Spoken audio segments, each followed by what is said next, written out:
नमस्कार दोस्तों।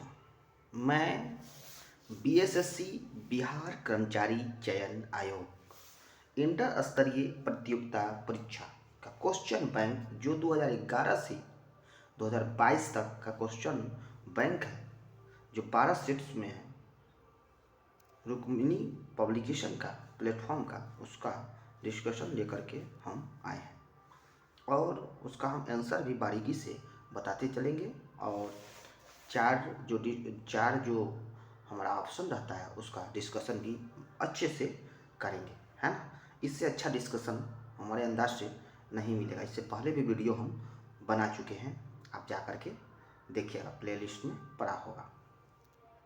अब देखिएगा कि आगे हम आपको बता दें कि इससे पहले 2 वीडियो बना चुके हैं, है ना। अब आगे देखिएगा कि आज मैं जिसका वीडियो बनाया था पहले, उसका इसमें जो है क्वेश्चन का आंसर देते चलते हैं। जैसे 1 नंबर का आंसर हो जाएगा खड़गवासला, है ना। केंद्रीय जल एवं विद्युत शोध केंद्र कहाँ स्थित है? तो खड़गवासला में, याद रखिएगा।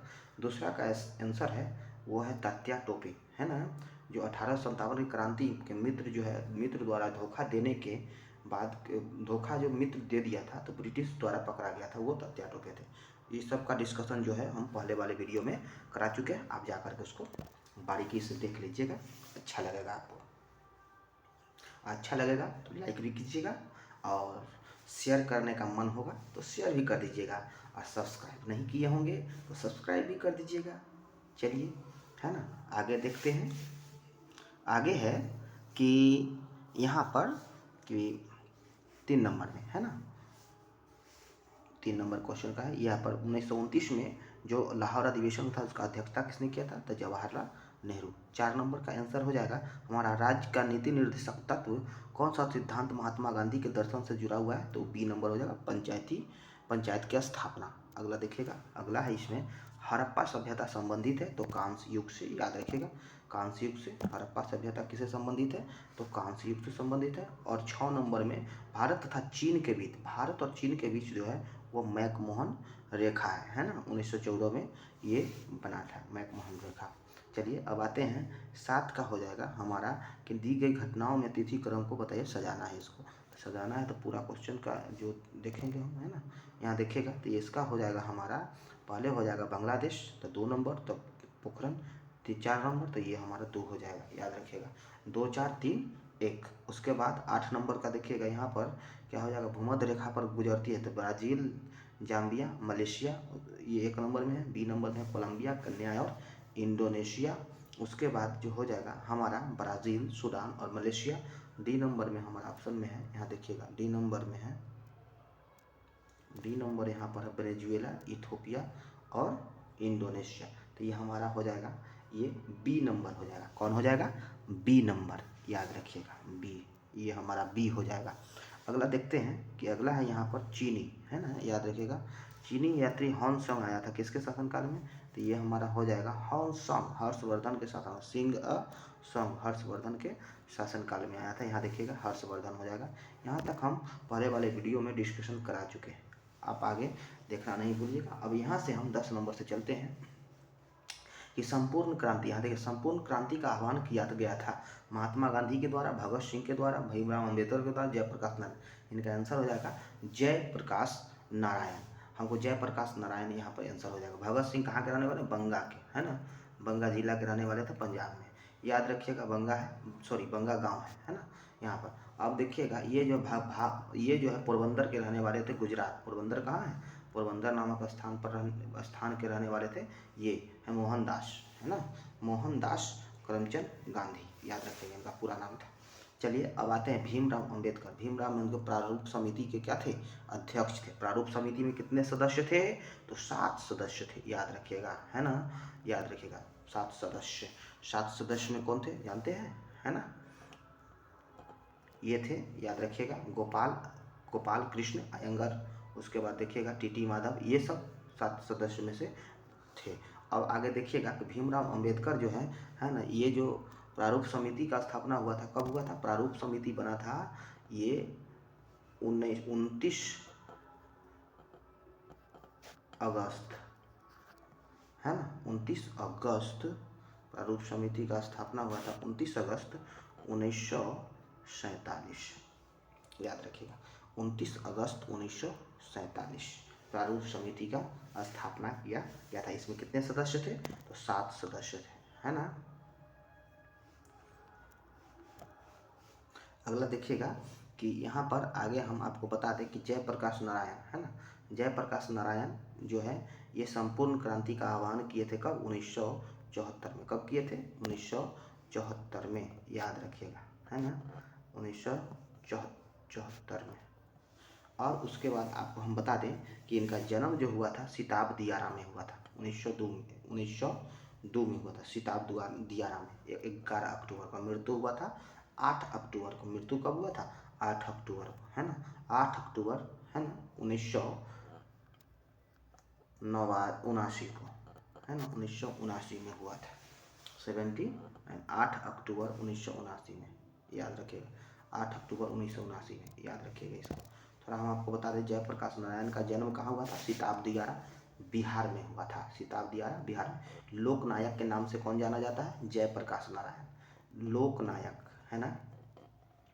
दीनबंधु, दीनबंधु किसको कहते हैं? चित्तरंजन दास, याद रखिएगा, चित्तरंजन दास को इन्होंने स्वराज पार्टी का स्थापना 1923 में किया था, याद रखिएगा। और लोकनायक के नाम से जाने जाते हैं जयप्रकाश नारायण।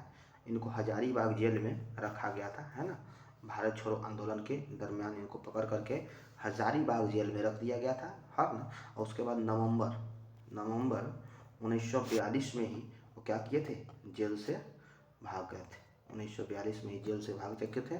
और ये दिन था क्या चीज़ का? ये दिन था दिवाली का, याद रखिएगा, क्वेश्चन पूछा होगा कि किस दिन जयप्रकाश नारायण जो है हजारीबाग जेल से भागे थे, तो वो था ये दिवाली का दिन, याद रखिएगा। जयप्रकाश नारायण जो है संपूर्ण क्रांति का आह्वान कहाँ से किए थे? तो ये पटना से किए थे, गांधी मैदान से, याद रखिएगा, गांधी मैदान पटना से किए थे। उसके बाद ये देखिएगा कि इनको मरणोपरांत जो है, मरणोपरांत इनको मिला था नोबेल, क्या कहते हैं, भारत रत्न, सॉरी, भारत रत्न। भारत का सर्वोच्च सम्मान कौन सा है? भारत रत्न है। अद्वितीय है पद्म में विभूषण एक में लगा दीजिए, विभूषण, एगो पद्म भूषण, बी हटा करके भूषण, और पद्म श्री, याद रखिएगा, पद्म श्री, है ना। 1 नंबर, 2 नंबर, 3 नंबर, 4 नंबर, है ना। चौथा नंबर में आता है ये सम्मान में, ये पद्म श्री, याद रखिएगा। ये जो है भारत रत्न इनको मिला था 1998 में। भारत रत्न जयप्रकाश नारायण को कब मिला था? 1998, याद रखिएगा। हो गया। अब आगे देखते हैं कि ये जो है, अब हम आगे आते हैं, है ना, भगत सिंह के बारे में। जब ये याद रखिएगा कि इनकलाब जिंदाबाद का नारा किसने दिया था? भगत सिंह, याद रखिएगा, भगत सिंह इनकलाब जिंदाबाद का नारा दिए थे। भीमराव अंबेडकर, है ना, डिप्रेस्ड क्लास सोसाइटी का स्थापना किसने किया था? ये किए थे भीमराव अंबेडकर किए थे, याद रखिएगा। और पूना पैक्ट जो हुआ था किसके किसके बीच हुआ था? गांधी जी और ये भीमराव अंबेडकर के बीच 1932, याद रखिएगा, सितंबर 1932, सितंबर 1932। आप देखते हैं अगला, एक पुस्तक का नाम है विंग्स ऑफ फायर, याद रखिएगा, 11 नंबर है। विंग्स ऑफ फायर नामक पुस्तक के लेखक कौन है? APJ Abdul Kalam. Wings of fire नामक पुस्तक के लेखक कौन है? APJ अब्दुल कलाम, याद रखिएगा। एक है ये जवाहरलाल नेहरू द्वारा लिखा गया था, है ना, जवाहरलाल नेहरू द्वारा लिखा गया था। अब देखिएगा उनका नाम है ग्लिम्पसेस ऑफ वर्ल्ड हिस्ट्री, याद रखिए, ग्लिम्पसेस ऑफ वर्ल्ड हिस्ट्री। ये किसने लिखा है?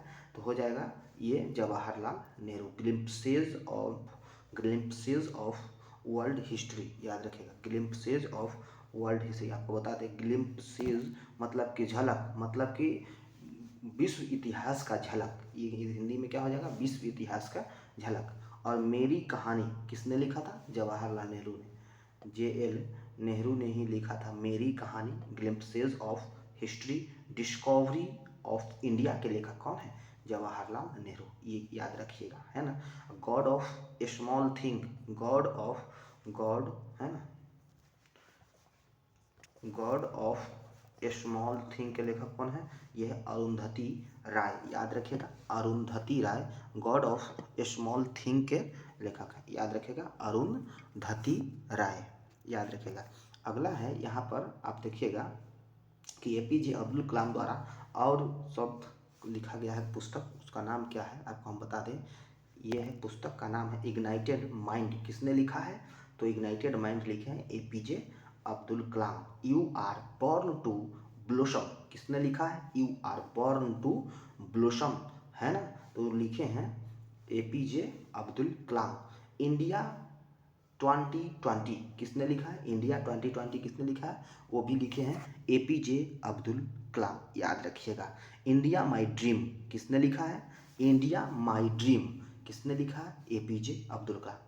आपको बता दें APJ Abdul Kalam ignited mind लिखे हैं, है ना, you are born to blossom लिखे हैं, इंडिया 2020 लिखे हैं, इंडिया माई ड्रीम लिखे हैं, याद रखिएगा। और सबसे पहले आप याद रखिएगा विंग्स ऑफ फायर किसने लिखा है? तो एपीजे अब्दुल कलाम लिखे हैं, याद रखिएगा, है ना। अब आगे चलते हैं, अगला क्वेश्चन पर हम चलते हैं।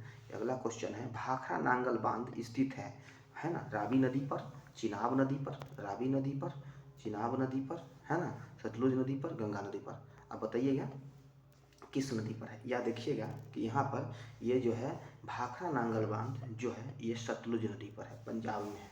भाखड़ा नांगल बांध कहाँ है? पंजाब में है। भाखड़ा नांगल बांध कहाँ है? पंजाब में, याद रखिएगा, भाखड़ा नांगल बांध पंजाब में है, याद रखिएगा। और उसके बाद देखिएगा ये पंजाब में है और भारत का सबसे ऊंचा बांध जो है टिहरी बांध है। सबसे ऊंचा बांध कौन सा है? टिहरी बांध। लेकिन ये जो है दूसरा नंबर पर सबसे ऊंचा बांध है। और फर्स्ट में गुरुत्वीय बांध अगर कहेगा तो सबसे प्रथम नंबर पर गुरुत्वीय बांध की बात करें तो वो सतलज हो जाएगा, भाखड़ा नांगल हो जाएगा। कौन हो जाएगा? भाखड़ा नांगल बांध जो पंजाब में है, याद रखिएगा। सतलुज नदी पर। सतलुज नदी कहाँ से निकलती है? देखिएगा कि मानसरोवर ये राकस झील से निकलती है ना। कैलाश पर्वत के बगल में एगो राकस झील है, इधर मानसरोवर झील है, इधर राकस झील है। राकस झील से सतलज नदी निकलती है और मानसरोवर झील से जो है सिंधु नदी और ये ब्रह्मपुत्रा नदी निकलती है। दो नदी याद रखिएगा, हम बता दें इधर, है ना। ये है, मान लीजिए कि कैलाश पर्वत है यहाँ पर, ये कैलाश पर्वत है। कैलाश पर्वत के इधर जो है ना, यहाँ देखिएगा कि कैलाश पर्वत के इधर आप देखिएगा तो आपको मिलेगा ये राकस ताल झील, इधर मिलेगा मानसरोवर झील। तो मानसरोवर झील से दो नदी निकलता है, एक है सिंधु जो जा करके, है ना, पाकिस्तान होते हुए कहाँ गिरेगा? अरब सागर में गिर जाती है। उसके बाद एक मिलेगा आपको ये ब्रह्मपुत्रा नदी, जिसको सांगपो नदी कहते हैं। कहाँ? तिब्बत में।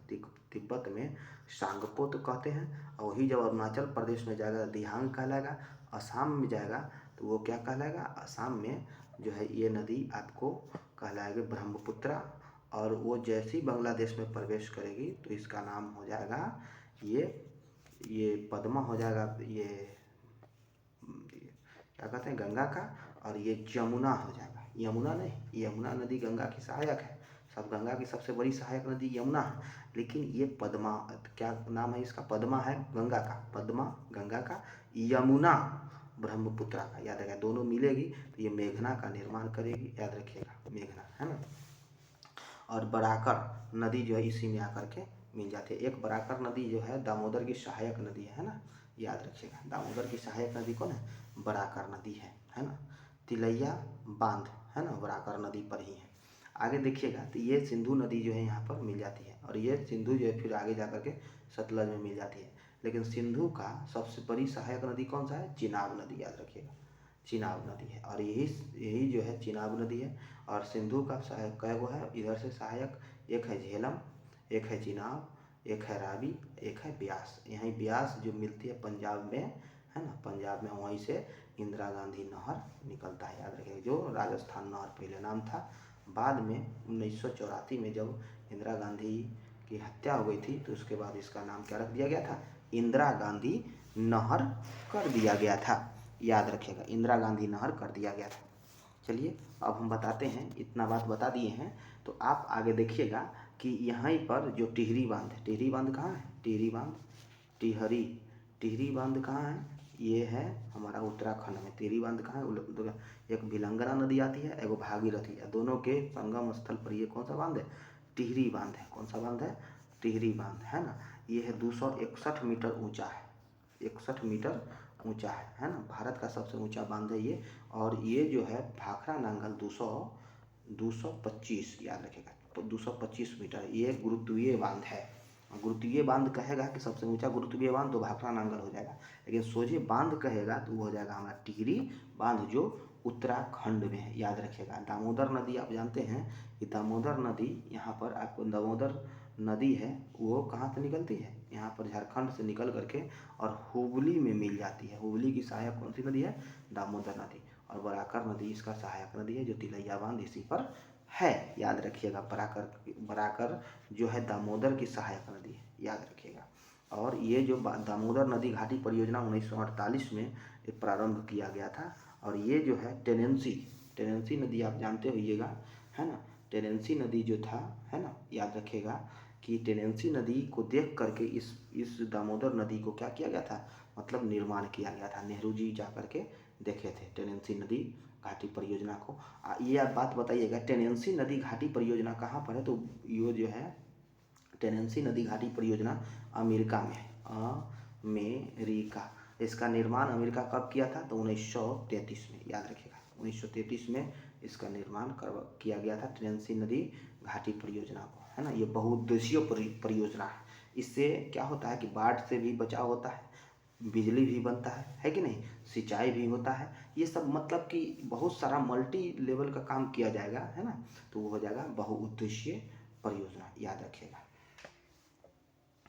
आगे देखिएगा कि आगे है, उसके बाद पूछेगा आपसे, देखिएगा कि दामोदर नदी है तो मयूराक्षी, है ना।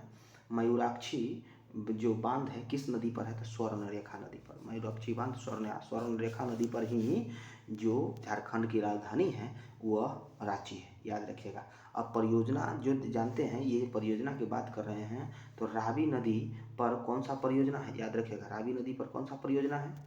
रावी नदी पर कौन सा परियोजना है? याद रखिएगा, रंजीत सागर बांध परियोजना रावी नदी पर है। और थीन बांध, रावी पतला होता है, रबिया पतला होता है, तो थीन बांध कहाँ पर है? थीन बांध परियोजना वो भी है रावी नदी पर। चिनाब नदी पर दुल्हन हस्ती है, उसको सुनाओ, है ना। सलाल परियोजना, है ना। दुल्हन और साला, याद रखिएगा, साला और दुल्हन, है ना। दुल्हन का भाई को क्या कहते हैं? साला कहते हैं। तो चिन्हाओ, कौन है? साला, है कि नहीं। साला जो है दुल्हन के भाई को क्या कहते हैं? साला कहते हैं। तो ये चिन्हाता है उसको, है ना। दुल्हन को चिन्हाओ, है ना, याद रखिएगा। चिन्हाओ नदी। उसके बाद गंगा फरक्का बांध परियोजना कहाँ है? गंगा नदी। बेतवा नदी, माता टीला, माता जी का बेटा, याद रखिएगा, माता जी का बेटा। बेतवा जो नदी है वो जमुना की सहायक नदी है। बेतवा नदी किसकी सहायक है? जमुना की सहायक है, जो जिस पर माता टीला बांध है। कौन बांध है? माता टीला बांध।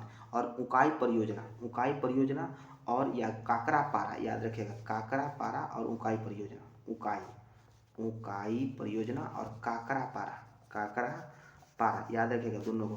पारा चढ़ जाता है ना, तपत रहता है, तपत रहेगा तो ऊंचाई बढ़ेगा। जैसे ही पानी रखिएगा एकदम ऊँक दीजिएगा, बाप बाप कितना गर्म है कि नहीं। और उसके बाद ये काकरा पारा आपका क्या चढ़ जाएगा?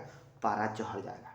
क्या चढ़ जाएगा? काकरा पारा, मतलब गर्मी ज़्यादा बढ़ेगा, गर्म रहेगा तो गर्मी है ना बढ़ेगा, पारा चढ़ जाएगा। पारा चढ़ना मतलब कि गर्मी रहेगा ज़्यादा तो आपका पारा चढ़ जाएगा, याद है। काकरा पारा परियोजना कहाँ किस नदी पर है? तो ताप्ती नदी पर, याद रखिएगा। ताप्ती नदी और नर्मदा नदी जो है डेल्टा बना करके एस्चुअरी बनाती है। क्या बनाती है? एस्चुअरी, जिसको कहते हैं ज्वार नदमुख, है ना। अपने मुहाने पर जो है गाद जमा नहीं करती है, याद रखिएगा। हीराकुंड बांध परियोजना कहाँ है? तो हीराकुंड बांध परियोजना जो है वो जो है महानदी पर उड़ीसा में है। महानदी पर कहाँ है? उड़ीसा में है, याद रखिएगा, महानदी पर उड़ीसा में है। अब इतना बात आप समझ में आ गया होगा। थीन बांध, जय कवारी परियोजना गोदावरी नदी पर, जय कवारी परियोजना गोदावरी नदी पर, है ना। सोन के सहायक नदी कौन सा है? तो रिहंद नदी सोन के सहायक नदी है। उस पर गोविंद बल्लभ पंत सागर झील है। गोविंद बल्लभ पंत सागर झील कहाँ है? तो सोन के सहायक जो है रिहंद नदी है। रिहंद किसकी सहायक है? रिहंद जो है सोन की सहायक है ना। उत्तर की ओर बहने वाला एकमात्र नदी है सोन नदी, है ना। सोन नदी उत्तर की ओर बहने वाला एकमात्र नदी रिहंद नदी। यहाँ पर गोविंद बल्लभ पंत सागर झील कहाँ पर है, तो ये हमारा जो है कहाँ पर हो जाएगा, उत्तर प्रदेश में हो जाएगा रिहंद नदी पर। और लेकिन गोविंद सागर झील कहेगा तो हमारा हिमाचल प्रदेश में होगा। गोविंद सागर झील कहेगा और गोविंद बल्लभ पंत सागर कहेगा तब हमारा रिहंद नदी पर होगा। दोनों में कन्फ्यूज़न मतलब क्रिएट नहीं होना चाहिए, आपको इतना समझा दिए हैं तो। चलिए अब आते हैं कि अब ये हो गया है तो आप एक बात बताइएगा कि दुनिया का सबसे लंबा बांध कौन सा है। दुनिया का सबसे लंबा बांध कौन सा है, तो लंबा बांध की बात करेंगे तो हीराकुंड बांध है। हीराकुंड बांध हीराकुंड बांध है, याद रखिएगा। हीराकुंड बांध जो है वो दुनिया का सबसे लंबा बांध है, जिसकी लंबाई कितनी है, 4801 मीटर है। दुनिया का सबसे लंबा बांध है, याद रखिएगा, है ना। अब देखिएगा कि आगे यहाँ अब बताइएगा कि इसका निर्माण कब किया गया था। भाखड़ा नांगल परियोजना का, भाखड़ा नांगल बांध का निर्माण कब किया गया था, तो 1948 में निर्माण स्टार्ट किया गया था, लेकिन इसको सब लोगों के लिए खोला गया था तो 1963 में खोला गया था। चलिए अब आते हैं, ज़्यादा डिस्कशन भी कराना ठीक नहीं है। अब आते हैं, अब है कि कल्हण द्वारा रचित राजतरंगिणी में वर्णन है गीता का संग्रह, कश्मीर का संग्रह, इतिहास का संग्रह, कश्मीर के इतिहास का संग्रह, मतलब कल्हण का। ये कहता है कि कल्हण द्वारा रचित राजतरंगिणी में किसका वर्णन है, गीता का। ये गीतों का संग्रह है ये राजतरंगिणी, या कश्मीर के इतिहास का संग्रह है राजतरंगिणी, या चंद्रगुप्त के शासन के बारे में देता है राजतरंगिणी में, या इनमें से कोई नहीं। तो ये हो जाएगा हमारा कश्मीर के इतिहास का वर्णन है इसमें। राजतरंगिणी में किसका वर्णन है, कश्मीर के इतिहास का वर्णन राजतरंगिणी में है, याद रखिएगा। चंद्रगुप्त मौर्य के शासन का वर्णन किसमें है, अर्थशास्त्र में है, याद रखिएगा। अर्थशास्त्र किसके द्वारा लिखा गया है, ये राजनीति का ग्रंथ है। अर्थशास्त्र किसका ग्रंथ है, ये रुपया पैसा का ग्रंथ नहीं है, राजनीति का ग्रंथ है ये, अर्थात जो कौटिल्य द्वारा लिखा गया था। कौटिल्य का नाम क्या है, विष्णुगुप्त। कौटिल्य का नाम क्या है, विष्णुगुप्त और चाणक्य, है ना।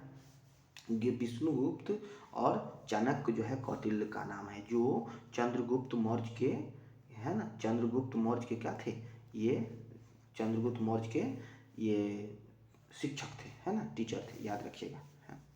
अब ये प्रधानमंत्री भी थे बाद में, जब चंद्रगुप्त मौर्य, याद रखिएगा चंद्रगुप्त मौर्य, है ना, चंद्रगुप्त मौर्य जो थे उनका प्रधानमंत्री कौन थे, ये कौटिल्य थे, याद रखिएगा। प्रधानमंत्री भी थे और शिक्षक भी थे, जो तक्षशिला में रहते थे। कहाँ रहते थे, तक्षशिला के आचार्य थे, याद रखिएगा, तक्षशिला का, है ना, तक्षशिला, है ना। विश्व में सबसे पहले जो विश्वविद्यालय का स्थापना किया गया था वह तक्षशिला में किया गया था। दूसरा था नालंदा विश्वविद्यालय, याद रखिएगा। तीसरा कौन सा है, तीसरा जो है, पहला तक्षशिला, दूसरा नालंदा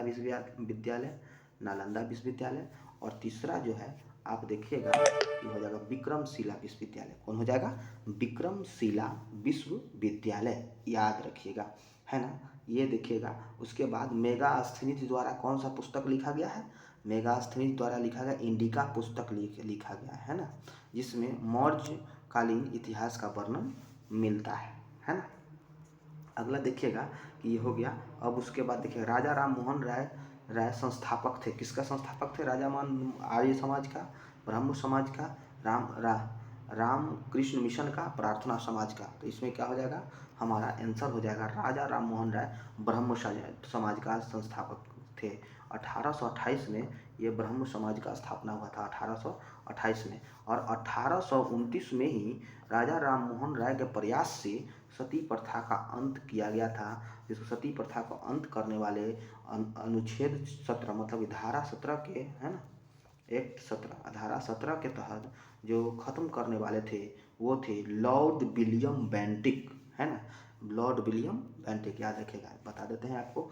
लॉर्ड विलियम कौन थे, लॉर्ड, है ना, लॉर्ड विलियम बेंटिक,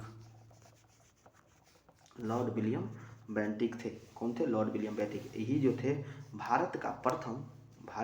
संपूर्ण भारत का प्रथम गवर्नर जनरल कौन थे, लॉर्ड विलियम बेंटिक थे। पहले ये बंगाल का गवर्नर जनरल थे, लेकिन बाद में 1833 के अधिनियम के द्वारा इनको पूरे भारत का गवर्नर जनरल बना दिया गया था, लॉर्ड विलियम बेंटिक को, याद रखिएगा। इन्होंने क्या किया था कि ये जो है दास प्रथा को क्या किया था, ख़त्म करने के लिए, याद रखिएगा, दास प्रथा को ख़त्म करने का प्रयास इन्होंने किया था। और ठगी प्रथा को 1830 में ख़त्म कर दिए थे। ठगी प्रथा को 1830 में ख़त्म कर दिए थे, है ना।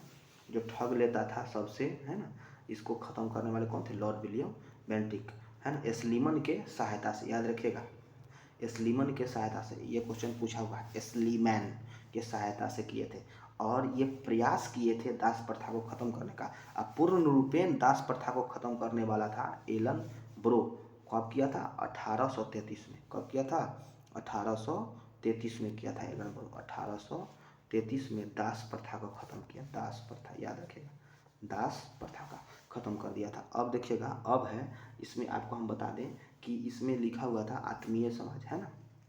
आर्य समाज के संस्थापक कौन थे, आर्य समाज के दयानंद थे।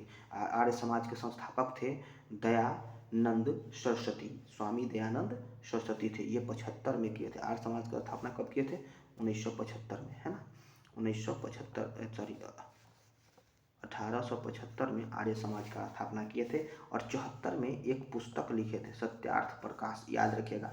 सत्यार्थ प्रकाश किसका लिखा हुआ पुस्तक है, तो दयानंद सरस्वती का। और इसमें सत्यार्थ प्रकाश में उन्होंने, ये किस भाषा में है, याद रखिएगा। पहले ये बताइए किस भाषा में है, तो हिंदी में, याद रखिएगा। सत्यार्थ प्रकाश हिंदी में है। ये आर्य है तो संस्कृत हो जाएगा, ये हिंदी में है, याद रखिएगा, क्वेश्चन पूछा हुआ है ना। अब ये बताइएगा कि सत्यार्थ प्रकाश में किसका मतलब वर्णन किया गया है, तो स्वराज का वर्णन किया गया। सबसे प्रथम बार स्वराज का वर्णन कहाँ किया गया है, सत्यार्थ प्रकाश में, स्वराज, याद रखिएगा, स्वराज का वर्णन, है ना। स्वराज का मांग सबसे प्रथम किसने किया था, तो वो गोपाल गंगाधर तिलक थे। और स्वराज का मांग हुआ था किस अधिवेशन में, तो कोलकाता अधिवेशन में 1906 में, याद रखिएगा। 1906 में कोलकाता अधिवेशन में हुआ था। पूर्ण स्वराज को पारित किया था लाहौर अधिवेशन में 1929 में। और उसके बाद झंडा फहराए थे रावी नदी के तट पर 26 जनवरी 1930 को, याद रखिएगा। 26 जनवरी 1930 को झंडा फहराए थे कौन, जवाहरलाल नेहरू, याद रखिएगा, जवाहरलाल नेहरू झंडा फहराए थे। अब प्रार्थना समाज देखिएगा, रामकृष्ण मिशन, है ना, रामकृष्ण मिशन, याद रखिएगा। रामकृष्ण मिशन जो है विवेकानंद द्वारा मतलब स्टार्ट किया गया था। कब, रामकृष्ण मिशन 1897 में, 1897 में। लेकिन बेलूर मठ का स्थापना, बेलूर, है ना, बेलूर मठ का स्थापना 1887 में किया, 10 साल पहले ही, है ना। बेलूर मठ पहले स्थापित हुआ, उसके बाद रामकृष्ण मिशन का स्थापना किसने किया था, तो विवेकानंद किए थे। कौन किए थे, विवेकानंद। रामकृष्ण मिशन का स्थापना किसने किया था, विवेकानंद, याद रखिएगा, वो 1897 में। लेकिन 1887 में बेलूर मठ का स्थापना किया गया था, याद रखिएगा, है ना। उसके बाद प्रार्थना समाज, प्रार्थना जो है आत्मा से करते हैं, तो आत्मारंग पांडुरंग गोविंद महादेव महादेव जी का पूजा करेंगे आत्मा से, तो आत्मा रंग राम, आत्मा राम पांडुरंग, आत्मा राम पांडुरंग, याद रखिएगा। और ये कब हुआ था स्थापना, याद रखिएगा, आत्मा राम पांडुरंग कब किए थे स्थापना, याद रखिएगा। ये जो किए थे आत्माराम प्रार्थना समाज का, वो था 1867 में, याद रखिएगा, 1867 में।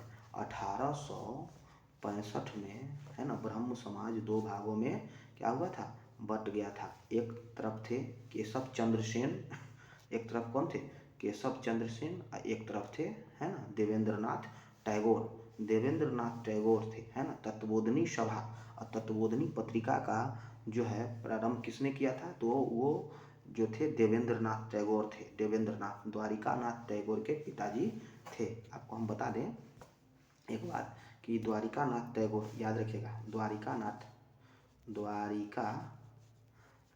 टैगोर और राजा राम मोहन राय मिल करके, है ना, ये जो है आत्मीय सभा का स्थापना किए थे। आत्मीय सभा का स्थापना किए थे कब, आत्मीय सभा का स्थापना किए थे 1915 में, 1915 में। और 20 में जो है वेदांत कॉलेज, 1920 में, है ना, वेदांत कॉलेज का स्थापना की, कॉलेज, याद रखिएगा, कॉलेज का स्थापना की। और 28 में, याद रखिएगा, 1928 में ब्रह्म समाज का स्थापना की है। 29 में, सॉरी 1900 में लिख दिए, सॉरी 1800 होगा सब में, याद रखिएगा, सब में 1800 होगा, है ना। 1800 होगा। 1828 में क्या किए थे, 1828 में ये 1828 में सती ये जो है ब्रह्म समाज का स्थापना किए थे। 29 में 1829 में ये सती प्रथा का अंत। 1830 में जो हुआ था हमारा दास ये जो है ठगी प्रथा का अंत। 1843 में जो हुआ था वो था येलनबरोक किए थे, पूर्ण रूप से ये जो है दास प्रथा का अंत कर दिए थे। लेकिन इससे पहले 1839 में जो तत्वबोधिनी सभा का स्थापना किया था कौन, देवेंद्रनाथ टैगोर, याद रखिएगा, देवेंद्रनाथ टैगोर किए थे, है ना, देवेंद्रनाथ टैगोर। बाद में जा कर के ये जो है 1843 में ब्रह्म समाज से जुड़ गए थे कौन, द्वारिका नाथ टैगोर, याद रखिए। ये जो है तत्वबोधिनी सभा का स्थापना कौन किए थे, द्वारिका नाथ टैगोर, द्वारिका नाथ, सॉरी यहाँ देखिएगा, ये जो द्वारिका नाथ थे टैगोर, द्वारिका नाथ टैगोर, है ना, ये राजा राम मोहन राय के साथ थे। उनके बेटा का नाम था देवेंद्रनाथ, देवेंद्रनाथ, याद रखिएगा। इनके बेटा का नाम था रविंद्रनाथ, रविंद्र, याद रखिएगा, रविंद्रनाथ टैगोर, याद रखिएगा, रविंद्रनाथ टैगोर, है ना। इनके बेटा का नाम था देवेंद्रनाथ टैगोर। तो देवेंद्रनाथ जो टैगोर थे, याद रखिएगा, देवेंद्रनाथ टैगोर, है ना, वो 1843 में ब्रह्म समाज में जुड़े थे, 1843 में, है ना। और केशव चंद्र सेन के सहायता से ये ब्रह्म समाज को आगे बढ़ा रहे थे। लेकिन 65 में केशव चंद्र सेन, है ना, केशव चंद्र सेन और देवेंद्रनाथ टैगोर जो द्वारिकानाथ टैगोर के बेटा थे, मतलब पुत्र थे, और दोनों में क्या हो गया, फूट हो गया, कब, 1865 में। तो दो भागों में ही बट गया। एक बट गया आदि ब्रह्म समाज, आदि देवेंद्र जी, आदि मतलब पुराना से पहले से वही थे, बाद में केशव चंद्र सेन आए थे। तो आदि ब्रह्म समाज मतलब कि पुराना ब्रह्म समाज देवेंद्रनाथ टैगोर स्थापना कर दिए। इधर जो है भारतीय ब्रह्म समाज, ये क्वेश्चन पूछता है, भारतीय ब्रह्म समाज, है ना, ब्रह्म समाज की स्थापना किसने किया था, भारतीय ब्रह्म समाज की स्थापना केशव चंद्र सेन ने किया था, याद रखिएगा। और उसी के दरमियान जो जब केशव चंद्र सेन बम्बई गए थे, तो वहीं पर बम्बई में केशव चंद्र सेन मुंबई गए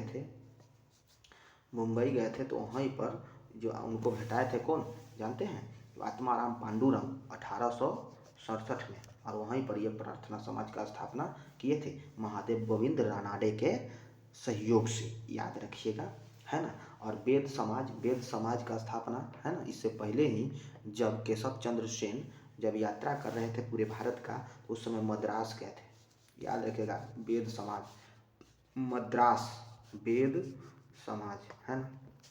वेद को जो सरस्वती जी चाहे जो कोई आदमी धैर्य रहता है, धरालू नायडू, याद रखिएगा, धरालू नायडू 1861 में किए थे। कब किए थे, 1861 में, याद रखिएगा। इतना बात आपको बता दिए हैं, है ना।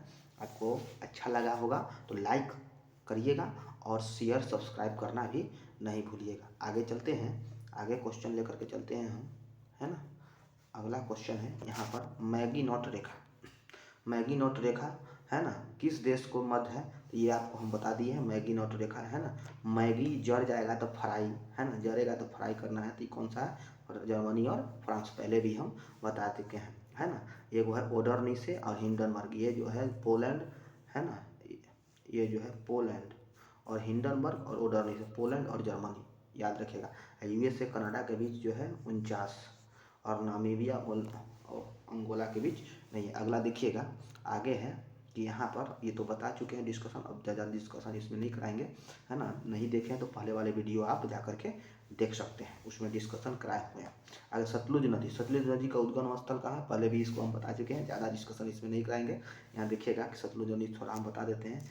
ये कैलाश पर्वत है, यहाँ पर मानसरोवर है, और यहाँ पर राकसताल झील है, राकसताल झील से ही निकलता है ना, राकसताल झील से निकल करके और ये सिंधु नदी में, इधर से सिंधु नदी आती है, सिंधु नदी में मिल जाता है, इधर ब्रह्मपुत्रा नदी जाती है। ये सब हम डिस्कशन करा चुके हैं पहले, है ना। और ये जो है ये सिंधु नदी, है ना, ये मानसरोवर झील से, पर्वत कहेगा तो कैलाश पर्वत, झील कहेगा तो मानसरोवर झील, पर्वत कहेगा तो कैलाश पर्वत, तीनों नदी पर्वत का नाम ले तीनों नदी कैलाश पर्वत से ही निकलती है, तिब्बत से, याद रखिएगा। याद, ये राकस झील से निकलती है ये। कभी कभी मानसरोवर झील भी ऑप्शन में दे देता है, तो राकस ताल नहीं रहेगा तो आप मानसरोवर मार सकते हैं, ऑप्शन में रहेगा तो।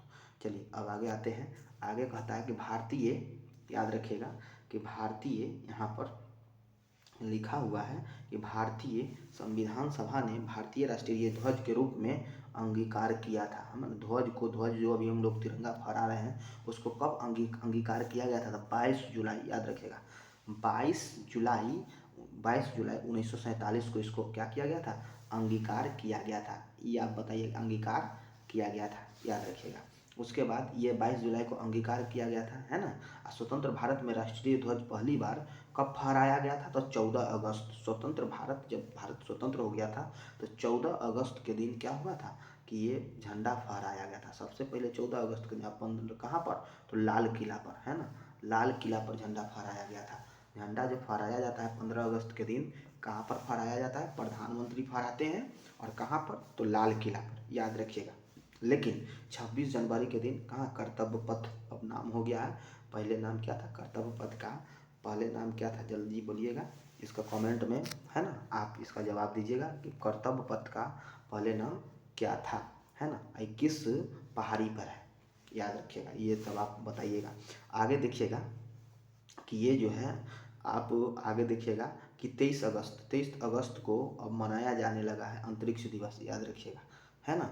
अगला देखिएगा, 23 अगस्त हो गया अंतरिक्ष दिवस। अब बताइएगा ये झंडा जो है, झंडा का जो सबसे पहले डिजाइन किसने किया था? डिजाइनर कौन थे? तब पिंगली वेंकैया, याद रखें, पिंगली वेंकैया जो थे डिजाइनर थे, है ना। और इसमें जो चक्र होता है उसमें कितने तिल्ली होते हैं? तो 24 तिल्ली होता है। चक्र में कितने तिल्ली होता है?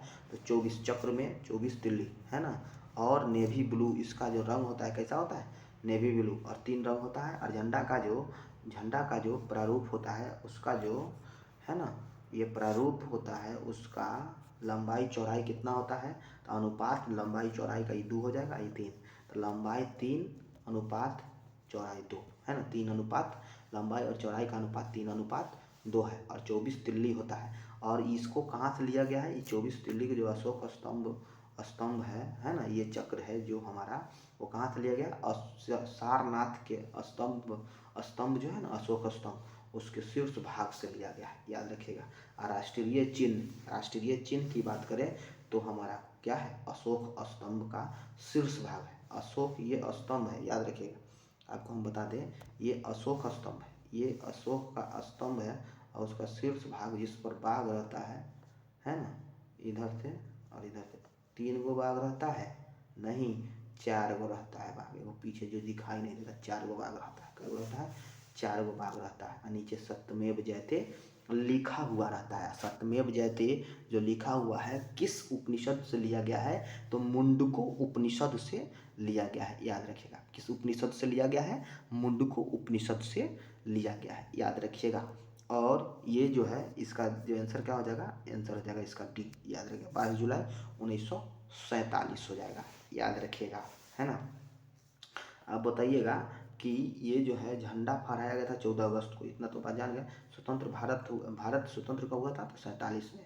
और संविधान कब बन करके तैयार हुआ था? 26 नवंबर, है ना, 26 नवंबर 1949 को हमारा संविधान जो है बन करके तैयार हो गया था। संविधान दिवस 26 नवंबर को दिन हम मनाते हैं। लेकिन पूर्ण रूपेण ये जो 26 नवंबर को हमारा संविधान जो है आंशिक रूप से लागू हुआ था, उसमें 15 गो अनुच्छेद था, है ना। 15 गो अनुच्छेद था, वो लागू हुआ था। 16वां अनुच्छेद जो था वो लिखा हुआ था कि हम 15 अनुच्छेद को क्या करते हैं? लागू करते हैं। वो 16 को कहिए, कभी कभी 15 को भी आपको रहेगा ऑप्शन में। आप देखिएगा तो आंशिक रूप से लागू होता, आंशिक रूप से थोड़ा सा, लेकिन पूर्ण रूपेण कहेगा, पूर्ण रूपेण लागू कब हुआ था हमारा संविधान? तो 1950 में, 26 जनवरी 1950, याद रखिएगा, 26 जनवरी 1950, 26 जनवरी, है ना, जनवरी 1950, ये याद रखिएगा आप, है ना, ये 26 जनवरी 1950। चलिए अब आते हैं अगला क्वेश्चन लेकर के, है ना। अगला है भारतीय राष्ट्रगान पहली बार गाया गया था, कब गाया गया था? तो भारतीय राष्ट्रगान जो है सबसे पहले बार गाया गया था 1911 में, याद रखिएगा। जब ब्रिटेन के, है ना, किंग जॉर्ज पंचम आए थे और उनके साथ एक आए थी, मतलब महारानी थी क्वीन मेरी, महारानी मेरी आई थी। जॉर्ज पंचम, याद रखेगा, पंचम, पंचम और मेरी, पंचम और मेरी आए थी, है ना, दोनों आए थे, है ना। उनके ही स्वागत में इस गान को गाया गया था, जन गण मन अधिनायक की जय हो भारत भाग्य विधाता, पंजाब सिंध गुजरात मराठा, है कि नहीं, ये गाया गया था पूरा, है कि नहीं। चलिए अब आते हैं कि अब आगे आते हैं 11 में गाया गया था। तो जब ये आए थे, तो जब ये गाना गाया गया था, है ना, उनके स्वागत में, तो बाद में जाकर के जब ये सुने, इनको अच्छा लगा, तो बाद में जाकर के इन्होंने नोबेल पुरस्कार जो है इनको, किसमें, साहित्य के क्षेत्र में, साहित्य के क्षेत्र में ये जो है इनका पुस्तक का नाम था गोरा, याद रखिएगा, साहित्य के क्षेत्र में इनको नोबेल पुरस्कार दिया गया था। कब, 11 में गाना गाए थे और इनको 13 में दिया गया था, 1913 में साहित्य के क्षेत्र में नोबेल पुरस्कार। इस साहित्य का नाम क्या था, गोरा, गोरा नाम था, याद रखिएगा। किनको, रविंद्रनाथ टैगोर के दिया गया था, है ना। ये जो जन गण मन लिखे हैं, कौन लिखे हैं, रविंद्रनाथ टैगोर लिखे हैं। कौन लिखे हैं, रविंद्रनाथ टैगोर। जन गण मन जो लिखे हैं वह रविंद्रनाथ टैगोर लिखे हैं, याद रखिएगा, है ना, रविंद्रनाथ टैगोर। ये जो राष्ट्रगान है, ये राष्ट्रगीत नहीं है, राष्ट्रगान है। राष्ट्रगीत की बात करें तो वह है वंदे मातरम, है ना। उसको सबसे पहले गाया गया था 1896 में, याद रखिएगा, 1896 में गाया गया था इसको, है ना, वंदे मातरम को, गीत को, गीत और गान, गान जन गण मन होता है, इसमें कन्फ्यूजन रहता है, लिखा सके, जन गण मन गान है ना, और ये जो है वंदे मातरम गीत है, वंदे मातरम सुजलाम सुफलाम मलयज शीतलाम, ऐसे करके जो है वह गान है, याद रखिएगा। आगे देखिए 1896 में गाया गया था, और ये जब गाना गाए थे 11 में, तो उसी समय, है ना, 3 गो मांग रखा गया था, तो उसको मतलब कि खारिज किए थे। बंगाल विभाजन जो हुआ था 1905 में, उसको रद्द किया गया था। बंगाल विभाजन हुआ था कब, है ना, लागू हुआ था 16 अक्टूबर 1905 को, 1905 को, है ना, बंगाल विभाजन जो है वो लागू हुआ था, लागू, याद रखिएगा, लागू हुआ था। लेकिन इसको रद्द कब किया गया, तो वो किया गया था 1900, जब ये आए थे जॉर्ज पंचम और मेरी आए थे, उसी समय इसको ये रद्द कर दिए थे, है ना, बंगाल विभाजन को रद्द कर दिए, बंगाल विभाजन को। बिहार एक नया प्रांत बना दिए। कौन प्रांत, बिहार एक नया प्रांत बना, जिसकी मांग जो है कौन, सच्चिदानंद सिन्हा पहले से ही कर रहे थे। बिहार एक प्रांत बना दिया गया, और इसमें आप देखिएगा कि बंगाल विभाजन रद्द किया गया, रद्द याद रखिएगा, रद्द, लागू किया गया 1905 में, लेकिन रद्द किया 1911 में। और 11 में ही दिल्ली जो है, कोलकाता से राजधानी दिल्ली लाया गया, रायसीना की पहाड़ी पर, याद रखिएगा, लाया गया। 3 काम यहाँ पर हुआ था, दिल्ली, कोलकाता से दिल्ली राजधानी हस्तांतरण हो गया, उसके बाद बंगाल विभाजन रद्द, और बिहार एक नया प्रांत बना, जिसमें उड़ीसा भी था। बिहार नया प्रांत बना, उसमें कौन था, उड़ीसा और झारखंड, जो अभी जो है झारखंड जो है ना, झारखंड जो है वो भी था, और उड़ीसा भी था। लेकिन उड़ीसा जो है 1936 में, है ना, 1 अप्रैल 1936 में अलग हो गया, और झारखंड जो है 15 नवंबर, है ना, 15 नवंबर 2000 को अलग हो गया, याद रखिएगा। और 2000 में 3 गो राज्य अलग हुआ था, याद रखिएगा, 3 गो राज्य अलग हुआ था 2000 में, और वो भी सब नवंबर में, है ना। छौझा, छौझा, तो 6 से छत्तीसगढ़ जो हुआ था मध्य प्रदेश से, उससे उड़ीसा, और झा से झारखंड। उड़ीसा हुआ था उत्तर प्रदेश से, और झारखंड हुआ था बिहार से। तो 1 तारीख के ये हुआ था छत्तीसगढ़, 1 तारीख के, 9 तारीख के, 15 तारीख का, 1 9 15, 1 9 15, 1 9 15, 1 6 नहीं मारना है, 6 मारिएगा तो कट जाएगा, 6 से क्या होता है, कट जाता है, इसको कट जाएगा, 6 मारिएगा कट जाएगा, 1 9 15 याद रखना है। 1 तारीख, 9 तारीख, 15 तारीख, 1 नवंबर छत्तीसगढ़, 1 नवंबर 2000 को उत्तराखंड, 9 नवंबर 2000 को झारखंड, 15 नवंबर 2000 को अलग राज्य बना था। चलिए अब आते हैं, अगला जो है याद रखिएगा। गाना जो गाते हैं हम लोग, उसका जो गाने में कितना समय लगता है, तो 52 सेकेंड लगता है। कितना सेकेंड लगता है? 52 सेकेंड लगता है ना। राष्ट्रगान के रूप में अपनाया गया था जन गण मन को कब? 24 जनवरी के दिन, याद रखिएगा 24 जनवरी 1950 को, है ना। 1950 को राष्ट्रगान के रूप में इसको अपनाया गया था, याद रखिएगा आप लोग, है ना। अब देखिएगा कि आगे हम लोग आपको बता दें कि ये जो राष्ट्रगान है ये किस में लिखा गया था। तो देवेंद्र नाथ को आप पहचानते होंगे, है ना। तत्वबोधिनी सभा, है ना, तत्वबोधिनी सभा जो है 1839 में स्थापना किए थे। वो कौन थे? वो देवेंद्र नाथ टैगोर थे, जो रविंद्रनाथ टैगोर के बाबूजी थे, है ना।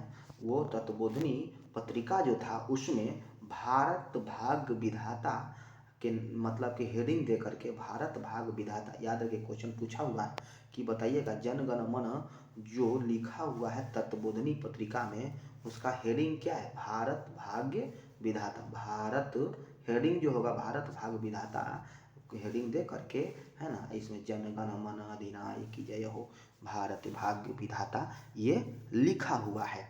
अब आते हैं रविंद्रनाथ टैगोर को नाम क्या दिया गया था? गुरुदेव। गुरुदेव, याद रखिएगा। महात्मा गांधी कहते थे गुरुदेव, और ये जो है महात्मा गांधी को कहते थे क्या? महात्मा कहते थे, है ना, महात्मा कहते थे, याद रखिएगा। अब आगे आते हैं 19 नंबर में, भारत में श्वेत क्रांति के जनक कौन है? भारत में श्वेत क्रांति के जनक जानिएगा कि ये है डॉक्टर बी कुरियन, बर्गिज कुरियन, याद रखिएगा। बर्गिज कुरियन श्वेत क्रांति के जनक है, याद रखिएगा। ये श्वेत क्रांति के जनक कौन है? बर्गिज कुरियन। बर्गिज कुरियन को, है ना, याद रखिएगा। बर्गिज कुरियन, है ना, श्वेत क्रांति के जनक माने जाते हैं। और श्वेत क्रांति दूध उत्पादन से संबंधित है। किससे संबंधित है? दूध उत्पादन से संबंधित है। मिल्क मैन ऑफ इंडिया के नाम से इन्हें जाना जाता है। इन्हें क्या, किसके नाम से जाना जाता है? मिल्क मैन ऑफ इंडिया के नाम से जाना जाता है, याद रखिएगा, है ना। अब आगे देखते हैं कि ये जो भारत में, यहाँ भारत देखिएगा, ये आगे देखिएगा कि एक है हमारा हरित क्रांति, याद रखिएगा। हरित क्रांति के जनक कौन है? भारत में MS स्वामीनाथन। MS स्वामीनाथन भारत में है श्वेत क्रांति के जनक। और विश्व में नॉर्मन बोरलॉग, याद रखिएगा, नॉर्मन बोरलॉग जो विश्व में है श्वेत क्रांति के जनक, जो कहाँ के रहने वाले थे? मैक्सिको के रहने वाले थे, याद रखिएगा आप, है ना। और हरित क्रांति कब मतलब कि भारत में आया था? तो वो देखिएगा कि हरित क्रांति भारत में आया था 1967, याद रखिएगा, 67-68 में, याद रखिएगा 1967-68 में आया था हरित क्रांति। श्वेत क्रांति 1970 के दशक में, 1970 के दशक में, याद रखिएगा, है ना। इनकी मृत्यु कब हुई थी बर्गिज कुरियन की? तो 1912 में, 1912 में मृत्यु हो गया था। अब आते हैं 20 नंबर क्वेश्चन है।